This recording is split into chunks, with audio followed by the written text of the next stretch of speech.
গো, তুমি এখানে এসে এইসব গ্যাদাল পাতা আবার ছিঁড়তে শুরু করেছো? বাস, তুমি রাইট টাইমে চলে এলে না? আজকে দেখি তো তুমি আজ কি আইটেম আমাদের করে খাওয়াতে পারো। গ্যাদাল পাতার আইটেম নানা ভাবে মা করে। হ্যাঁ, চিন্তা করে মা নেই। চলো, কোথায় ওপরে যেতে হবে?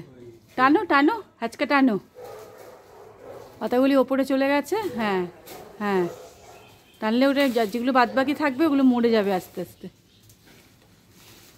হ্যাঁ,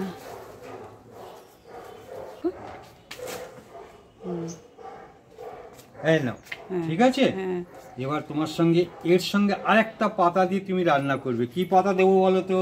কি পাতা দেবো বলতে পারবে? মিঠা নিম পাতা দেবো। এই পাতাটা, এই যে। আচ্ছা, হ্যাঁ, এটা কি গাছ বলো তো? জোয়ান গাছ। এটা এখানে ছিল না। হ্যাঁ, জোয়ান গাছ। দেখো, এখান থেকে ছিল না। ওই যে দেখো ডালগুলো বড় বড় হয়ে গেছে, যেগুলো নিচের দিকে চলে। ডাল শুদ্ধ ভাঙো, ডাল শুদ্ধ ভাঙো, মটমট করে ভাঙো। হ্যাঁ, এই যে এরকম করে করে ভাঙতে। ডালগুলো না ফেলবো না, মাটির মধ্যে না, যে নাওয়া হয়ে যাবে পাতাগুলো মাটির মধ্যে লাগিয়ে রেখে দেবো। পাতা,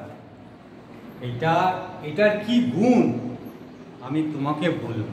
বলো বলো। অপূর্ব গুণ। এক তো হচ্ছে পেট পরিষ্কার করে। হ্যাঁ, পেট খারাপ হলে গ্যান্দাল পাতার রস। হ্যাঁ, আর যাদের পেটের গন্ডগোল তারা যদি রোজ 2 চামচ করে গ্যান্দাল পাতার রস খায়, ডাক্তার দেখাতে হবে না। আচ্ছা, অভ্যর্থ ওষুধ। ঠিক আছে। হ্যাঁ, সমঝে क्या बोले अंकल? এবারে দিয়ে দেবো টমেটো। তেল গরম হয়ে গেছে, একদম পিস পিস করে টমেটো কেটে নিয়েছি। টমেটোটা তেলের মধ্যে দিয়ে দিচ্ছি। এবার দিয়ে দিলাম কাঁচা লঙ্কা, আর সুন্দর করে একটু নাড়িয়ে দিচ্ছি। বেশ একটুখানি হালকা নাড়ানাড়া করব।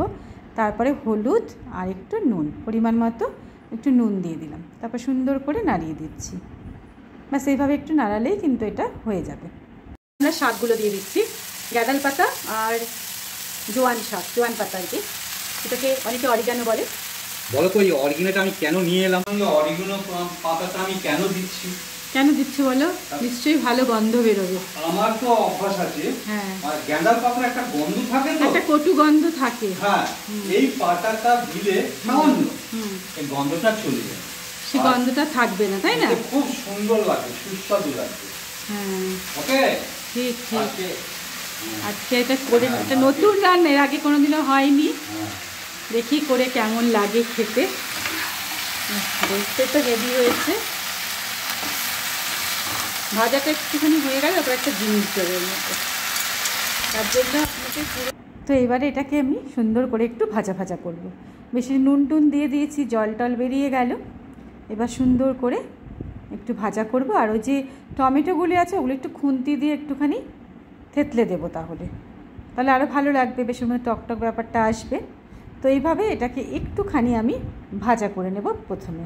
তো এটা ভাজা হয়ে গেল, এই দেখুন এইরকম ভাজাটা হয়েছে। এবার এটাকে গরম তো একটু ঠান্ডা করে নেব। প্রথমে একটু ঠান্ডা করে নিই। এটা ঠান্ডা হতে থাকুক, ততক্ষণে আমি মিক্সিতে একটু পোস্ত, এবার তার মধ্যে ভালো করে গুঁড়ো পাতাগুলোকে দিয়ে সুন্দর ঠান্ডা হয়ে গেছে মিক্সিতে। এবার এটাকে দিয়ে একটু মিক্সিটা আরেকবার একটু চালিয়ে নেব।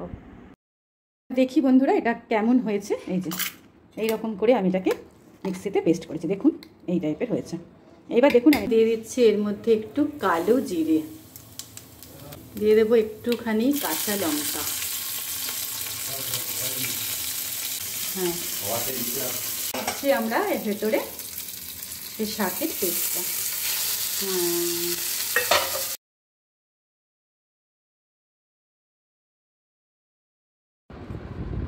তো বন্ধুরা আমাদের কিন্তু এটা রান্না হয়ে গেল।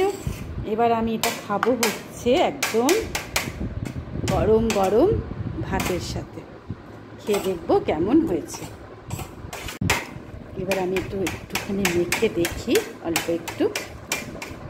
তো এইভাবে আপনারা এটাকে গরম ভাতে খাবেন। খুবই টেস্টি একটি এবং উপকারী, দারুণ টেস্টি এবং উপকারী একটি খাবার। তো চলুন খাওয়া যাক তাহলে। হ্যাঁ করুন।